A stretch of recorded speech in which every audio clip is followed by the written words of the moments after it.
Alright guys, welcome back to F1 News. Mercedes are flipping the script on their usual pre-season antics, whereas in seasons past they've played down their potential. This year they're bigging themselves up, and it's Red Bull who are saying that Mercedes and others will be closer to the RB19 than some are presently predicting. Very much intrigued to your thoughts in the comments. Hit the like button if you enjoy. Subscribe if you're new as always. Another 200 subs yesterday. You guys have been killing it. Big update around the world though. Firstly from AlphaTauri confirming that they are not being sold by Red Bull yet. Red Bull are considering options. We saw the other day for potentially either shutting down AlphaTauri, selling it to another outfit, moving them to England to increase the synergies with Red Bull Racing themselves. Even Helmut Marko said, look, AlphaTauri are ninth in the constructors, that's not really helping us type thing, and the synergies aren't really working in Red Bull's favour. Now, the shareholders have met and they've decided, according to Franz Tost of AlphaTauri, to not sell AlphaTauri, and they will continue supporting the team in the future. Now, sometimes when rumours are denied, at least in recent Formula 1 memory, they are shortly thereafter confirmed. Not sure that's necessarily going to be the case here, but a big update regardless. Also, the F1 Academy. So you guys might know W Series kind of fizzled out last season.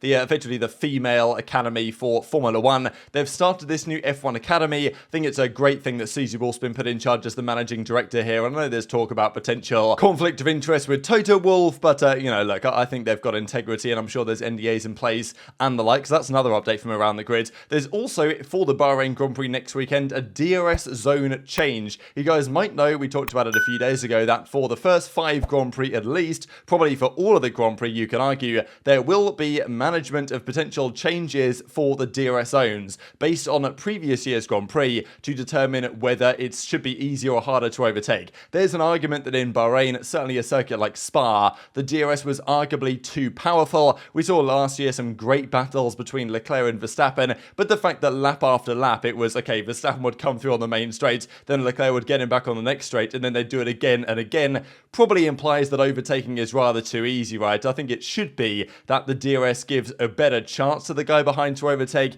but it far from guarantees it. And when you see situations like Spa running down the Kemmel Straight, where the overtake's been done way before they even get to the corner, you know, it's a bit anticlimactic DRS in that instance. So what they're doing is reducing the main straight DRS zone by 80 meters. So 80 meters after it used to be, that's where it now is. The other DRS zones are the same, but you guys can see here on the main straight on the left hand side, this green line here was the former activation point. This is now the activation point, much closer to the start finish line, which still gives a good distance for an overtake to happen, but it's now going to be marginally more challenging to do so, which is probably a good thing, I think, over last year's Grand Prix, and certainly in years past it's been rather too strong down the Bahrain main straight, you could say. The other two zones though are remaining the same as they were previously. Let's talk about the teams and how they stack up then. So Aston Martin are actually playing themselves down. Alonso isn't. We saw that yesterday, that he said, well, look, we're quicker than Ferrari, at least in long run pace. We'll see about that one. Red Bull certainly disagree. And even Aston Martin themselves are saying that the AMR 23 right now is being somewhat overrated by pundits and analysts and experts.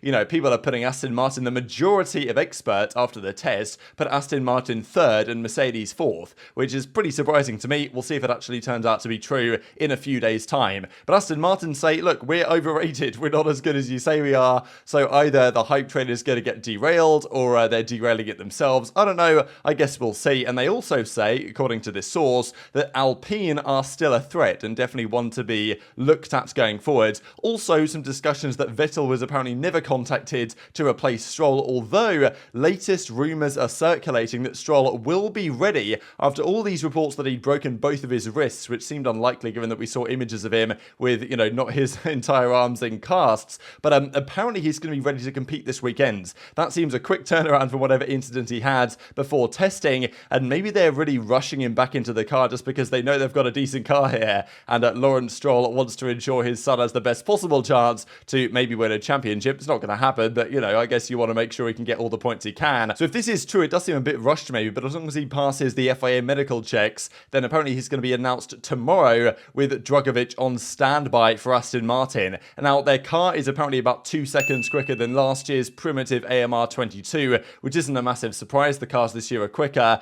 Last year's AMR 22 at the start of last season was terrible, so maybe the Aston Martin isn't as good as the hype train would have us believe. Fred Vasseur and Ferrari are saying, well, we're not in the greatest spot right now, but we're still optimistic. The season isn't won after the first Grand Prix, it's won over the course of a season. So, you know, Ferrari like to big themselves up a bit, but Vasseur is playing down their chances chances of success in the very first weekends. And even Red Bull have apparently said, a source internally has suggested, that they know where Mercedes is, they know where Aston Martin is, we don't really know where Ferrari are in terms of pace. Now we'll see what the numbers might look like in terms of gaps between Red Bull and the rest in a second, but also just the fact that this source internal to Red Bull said that Aston Martin at least had them in the same sentence as Mercedes and Ferrari does imply that they're at least in the conversation for being competitive at the start of the season. Ferrari, a bit of an unknown quantity. Red Bull are concerns whether they're going to be super close to Red Bull or whether they're going to be more where Mercedes and Aston Martin are, but it's going to be somewhere in that ballpark. Whether Ferrari can compete toe-to-toe with Verstappen as they did at the start of last season, I guess remains to be seen.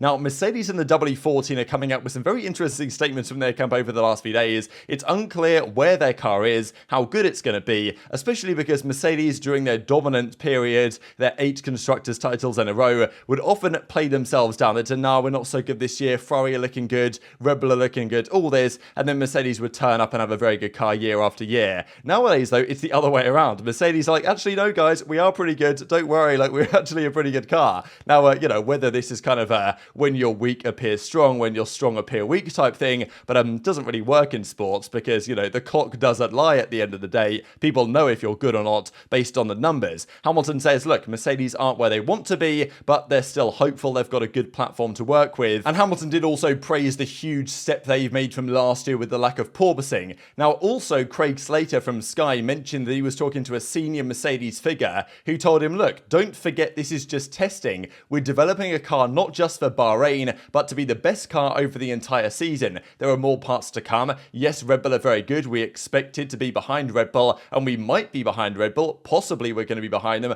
possibly not where we're going to start behind them, but basically saying that like they expect to be there in due course. We do think we're in a fight for a good scrap with Aston and Ferrari for second place right now, but obviously over time intending to improve. So kind of playing down, because there's been quite a lot of gloom really around Mercedes and their potential. Mercedes are playing that down though and saying actually we're better than they think. And even Toto Wolff kind of gave some comment on this and said, okay, it wasn't the smoothest test ever, but we made some good progress, lots of learning, especially on day 3. Like difficult to come up with a clear picture of the competitiveness of the current pre-season testing. We expected to be playing catch up after the way last year concluded. Nevertheless, we're confident and have got a strong car, or have got a car we can work with, and are in a stronger position than we were in 12 months ago. I think no doubt about that one really. And also saying, look, they relish the challenge. The championship is fought on 23 race weekends. Another implication that Mercedes aren't super confident for race 1, but it's more like race 4 and onwards where they really feel like they're going to have a car that can compete for race wins. We'll see on that one.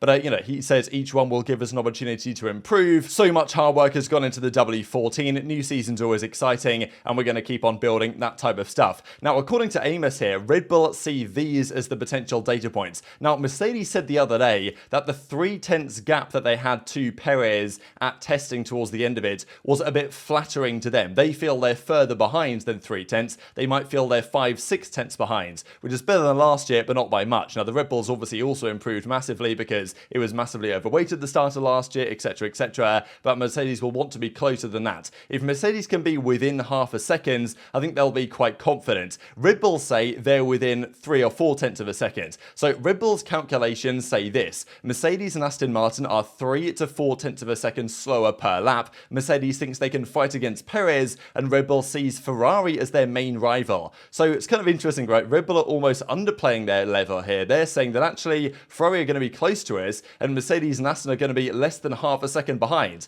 Like, this is a very optimistic view for how fun the season might be to watch. If we had 4 teams within half a second of each other on a lap-by-lap basis, like, it's going to be fireworks. It's not going to happen, I don't imagine, but it would be fireworks. So, we'll see. Red Bull obviously going to play themselves down. Mercedes say actually it's more like 5/6 tenths maybe, and we'll see in Bahrain, because as Mercedes have repeatedly said, they're not building a car for Bahrain, they're building a car for the entire season. Okay, maybe it doesn't work so well in Bahrain, it didn't last year, but maybe at other circuits it's much better than it was before. We shall see. This point I did think was interesting though, that Mercedes think they might be able to fight against Perez. So this obviously depends in large part by how far Perez is off Verstappen, but it might give some indication as to how far Mercedes feel like they are off. Because if they feel like they might be able to fight with Perez, let's say Perez is 0.3 tenths of a second off Verstappen, and Mercedes think they might be able to fight against him, then, it makes you think, okay, maybe Perez is much closer, maybe he's further away. I don't know, it varied quite a lot over the course of last season. But if they think that they can be close enough to Perez, then it makes me feel like Mercedes think they're not that far off where Red Bull can be and where Verstappen will be, right? If Mercedes can fight Perez, as they could at points last season,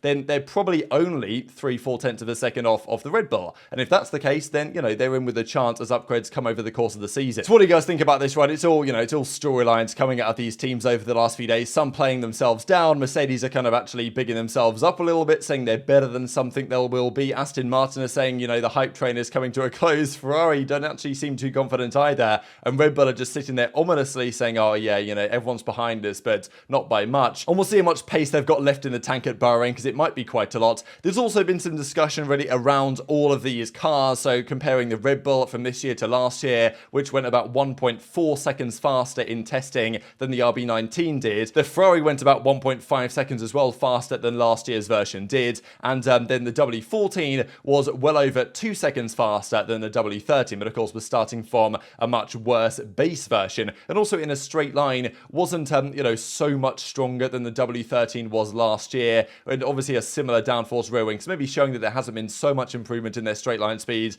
than Ferrari have extracted, for example. But I know there's already been quite a lot of negativity going around as to, oh, the season's over, Verstappen's already won the World Championship, this type of stuff. I think it's, better just stay tuned and see how the season goes as yet, because Mercedes is still confident they can fight and aren't giving up by any means as we presently understand it. But very much interested your thoughts in the comments below. Hit the like button if you enjoyed, subscribe if you're new, take care, and I'll see you next time.